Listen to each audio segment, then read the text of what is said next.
the April Tan Investing Playbook second half of 2025. Yan yung topic ko for today's video. So magre-react ako on an Inquirer article. Stock market opportunities in the second half of 2025 by April Tan. But first, review natin yung stock market. So sa ngayon, at least si FM ETF is green na siya, no, year to date. PSEI is still on the red. And then here's my broker generated statement. So first time ko lang ulit siya share. And before that, sinashare ko yung broker generated statement ko every quarter. You are an older viewer of my channel. It's just that this year and moving forward, ano na lang siya, no? Share ko na lang siya pag trip ko lang, okay?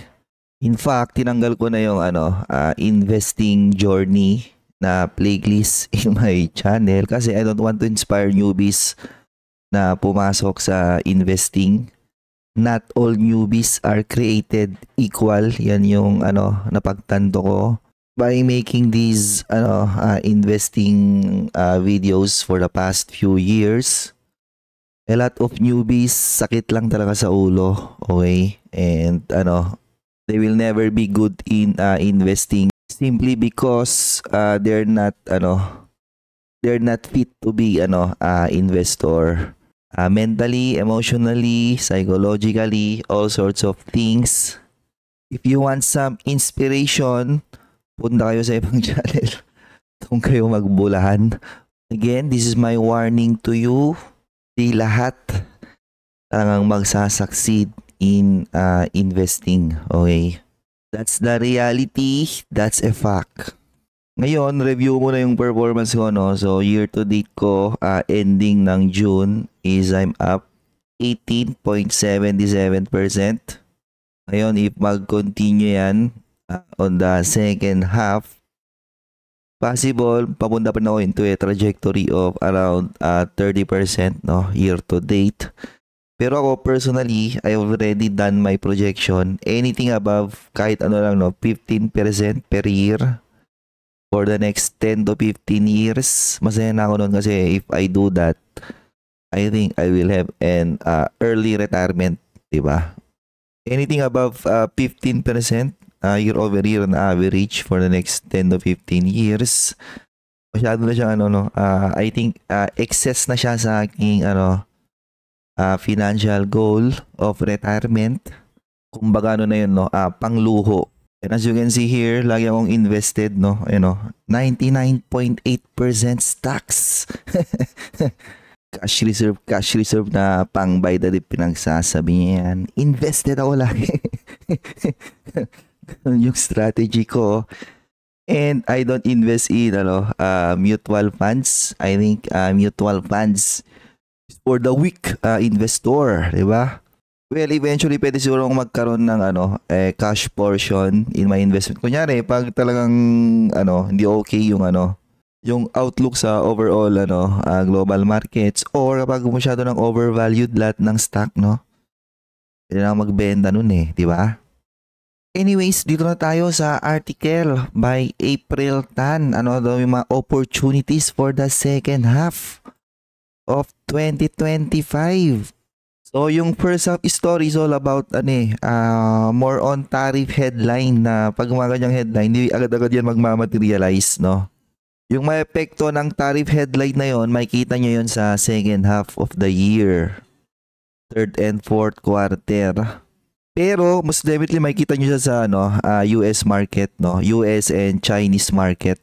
Pag nag-report yung mga companies doon, nagbigay sila ng mga guidance nila, yung kanilang magiging growth outlook for the rest of the year, I think doon pa lang siguro gagalaw or magkakaroon ng sentiment driver na in my personal opinion, I think it would be potentially negative, no?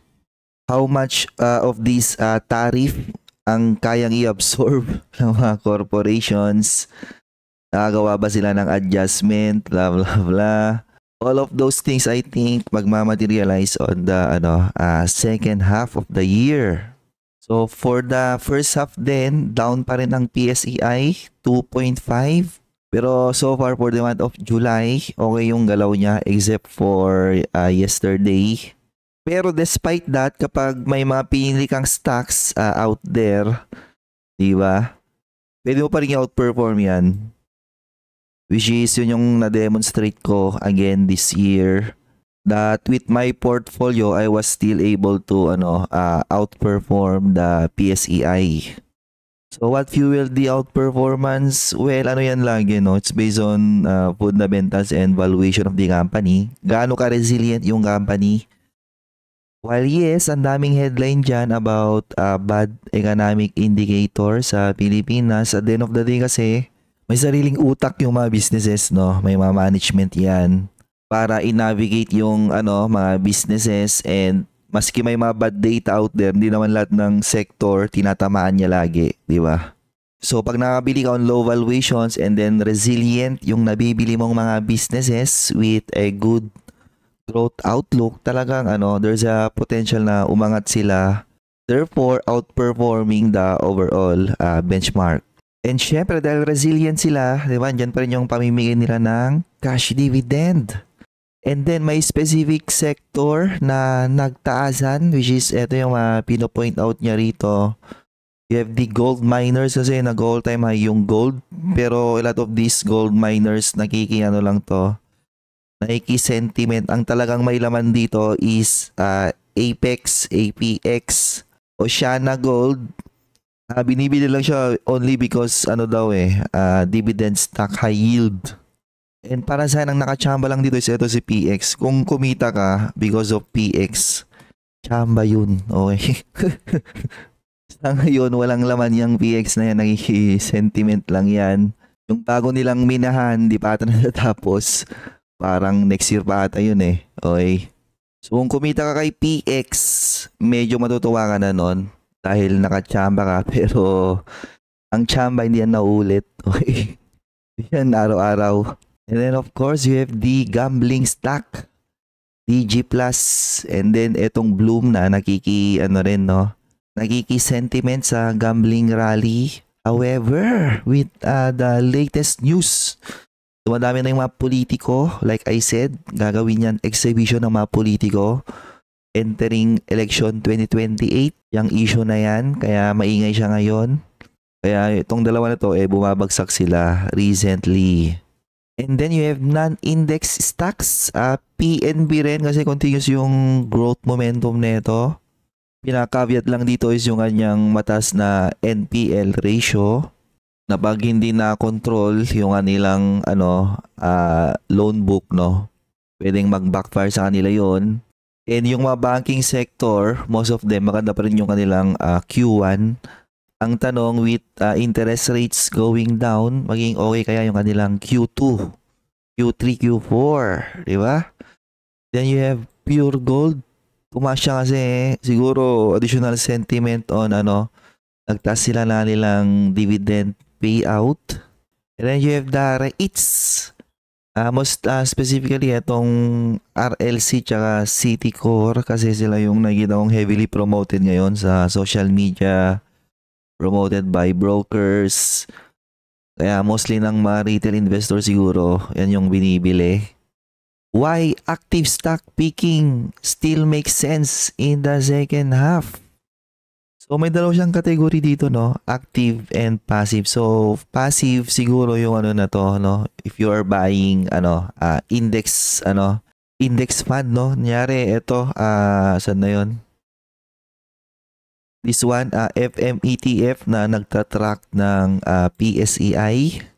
So yun yung example ng passive investing kasi ang idea ng passive investing is bibili ka lang ng ganon and the dollar cost or pesos average mo lang siya. Depende sa schedule kung kailan ka magde-deposit, di ba? Na the vast majority of investor dapat passive investing yung ginagawa. Hindi attractive yung passive investing ngayon kasi nagsa-sideways ang PSEI, pero ang market kasi, ang stock market, dumadaan yan sa tinatawag na bull and bear cycle. Na for the longest time, puro bear and sideways ang galaw ng stock market natin. Eventually, gagawa yan ng galaw. Magbubull run yan. And all of those people na invested on, yan, mga index fund, yun yung mga araw na kayo naman yung magsha-shine. Okay? Kasi ang active investing, hindi, hindi siya applicable sa lahat ng investor. Okay? Yung gagawa ka ng stock picking mo, gagawa ka ng sarili mong portfolio, hindi siya pwede sa lahat ng investor talaga. However, the vast majority of investor, di naman nila tinatrack yung kanilang performance. Kaya, di lang nako-compare. Or hindi nila mako-compare kung ano ba talaga sila, no? Much better ba na mag-active investing ka or passive investing? Kasi ang goal ng active investing is para talunin ang passive investing. Kasi ang passive investing, yung mga stock market or mga market cap weighted na mga index tulad ng PSEI, over long periods of time, let's say at least 20 to 30 years of investing, mag-average yan siguro mga 10% year over year.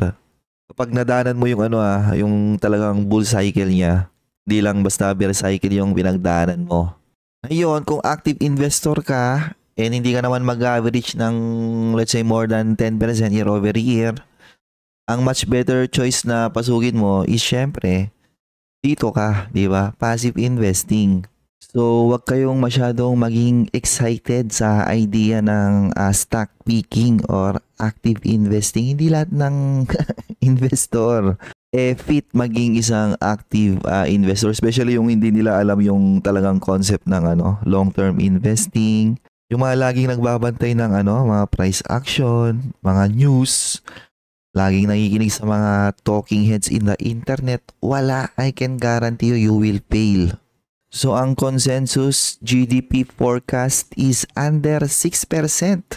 So, bakit hindi yan okay? Kasi nga, when it comes to mga index funds sa Pilipinas, kailangan mong pasakayin yan yung mga foreign investor eh. Mga foreign investor, isa sa mga siguro titinan yan para pumosisyon is economic outlook, no?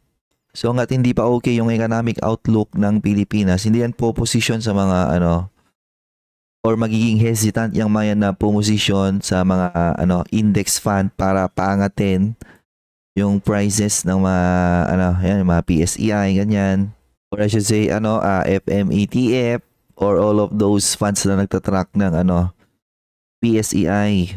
And ang malala yan is yung gobyerno natin is binabaan nila ng binababaan yung ating growth outlook, growth target. Na hindi yan okay, di ba? Kung ilalagay mo yung sarili mo sa mga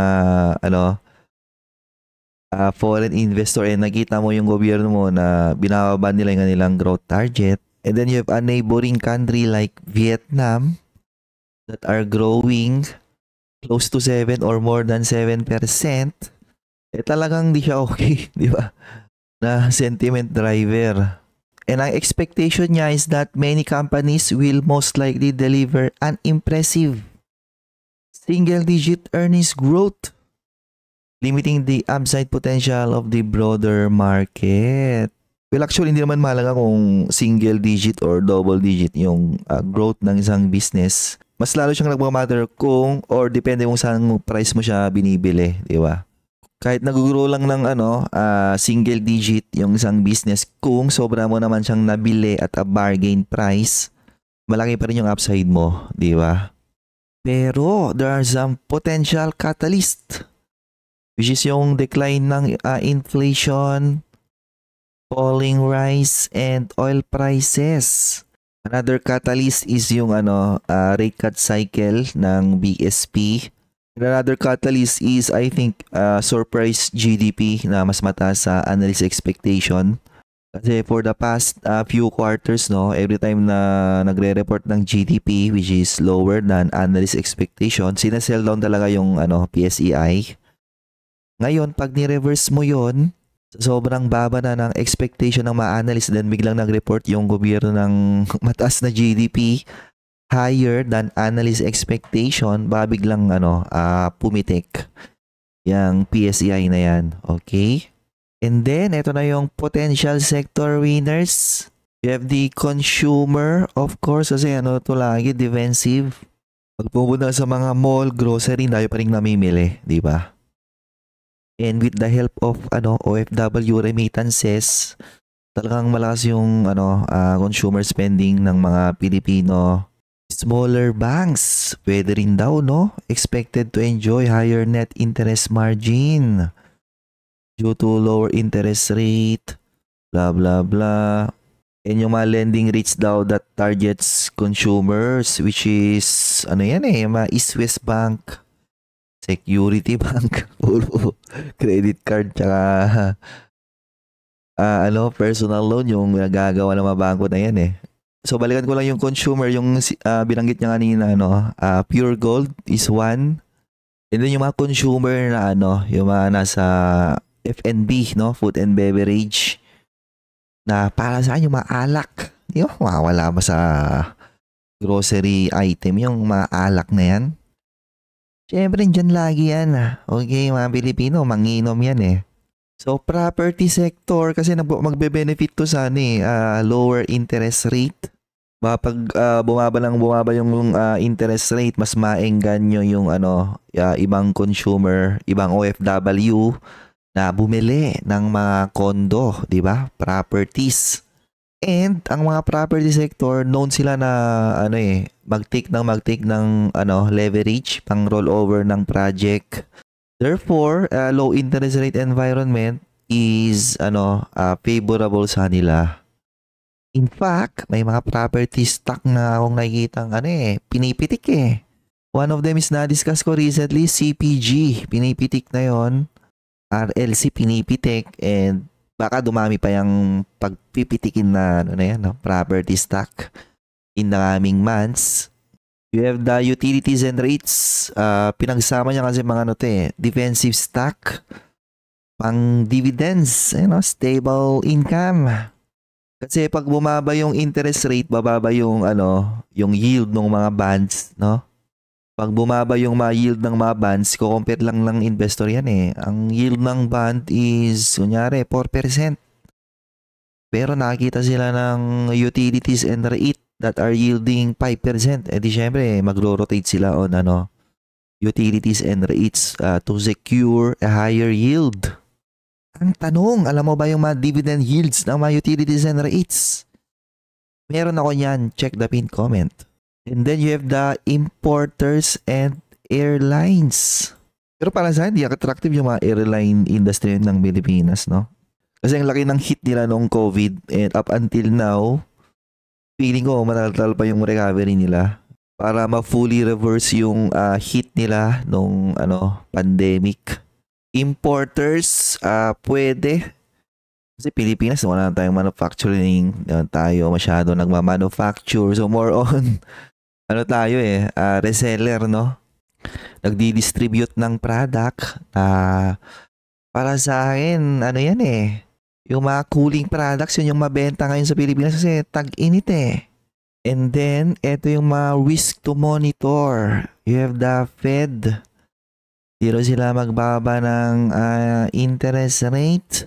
Wala na yun, tatanggalin na daw ni Donald Trump yun eh. And papalitan niya ng or gagawa siya ng paraan. Hindi niya pala pwedeng tanggalin yan. Pwede siyang gumawa ng paraan para i-pressure yan para mag-resign na lang, no? However, baka pag pinilit niyang mag-cut ng interest rate, baka mag-backfire yan, di ba? Some signs that the US economy will be heading towards recession, possible din. Kasi kapag lumalagapak ang US market, sumasabay lahat ng hindi lang Pilipinas, halos lahat ng stock market. Lumalagapak din talaga, di ba? Kasi yung economies and currency system ng madaming bansa, masyado talagang nakatie up dyan sa US na yan eh. Kaya nga lugi eh, kapag gumagawa ng kapalpakan ng US, dinadrag down niya lahat eh.